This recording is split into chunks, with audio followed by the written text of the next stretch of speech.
Thanks for joining us on our WDRB Now desk. I'm Hayden Ristevsky. Well, election night has come to a close. It is always a very busy night, and tonight was certainly no exception. Most notably, a lot of these races were coming in really late, called really late compared to years past. We want to go ahead and start talking about some of those races and tell you about the ones that we do have firm results for. Let's start with the race for Louisville mayor. Craig Greenberg will officially be Louisville's next mayor.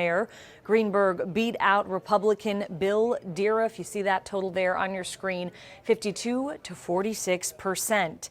And let's keep things in Louisville quickly. A couple Metro Council seats will be changing hands. Metro Council District 13, Dan Seam has beaten incumbent Democrat Mark Fox. And in District 25, Khalil Batchan has upset Democrat Amy Stewart.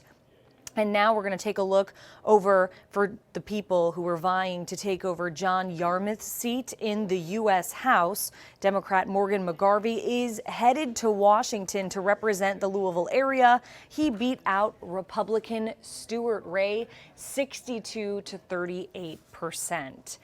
In Indiana's 9th congressional district, Republican Erin Houchin beat out a couple of opponents. She will take over for Republican Trey Hollingsworth, who decided not to seek re-election. Now flipping back over to Kentucky, Republican Rand Paul is headed back to Washington, D.C. to represent Kentucky in the U.S. Senate. He beat out Louisville native Democrat Charles Booker. And in Indiana, Republican Todd Young is also going back to Washington, representing Indiana in the Senate. He beat out two other candidates in this election. Now let's talk about some of our JCPS school board races. A lot of people were vying to try to bring something new to the JCPS school board, but all of the incumbents that were running tonight remain with their seats. None of them were defeated, so we wanted to definitely talk about that. Something else of note for you tonight, folks, is just the massive turnout that we saw across Kentucky and Indiana. In Kentucky specifically, we saw in Bullitt County lines that were an hour or more long at some of the polling places there.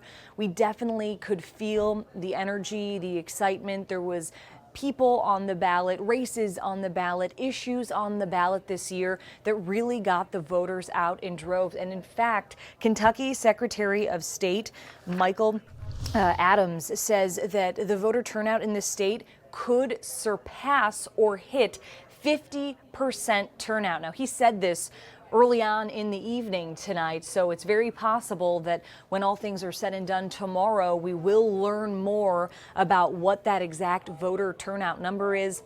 Remember, people had more options really than ever to vote this time around. They could vote early in person. They could vote via absentee without excuses. And then, of course, today, as we mentioned, the polls were packed. There are a few things that have not been called yet, a few precincts that are still reporting in different areas across both states. Of course, stay with WDRB News online here on the WDRB Now app, on our website, WDRB.com, for the most up-to-date results.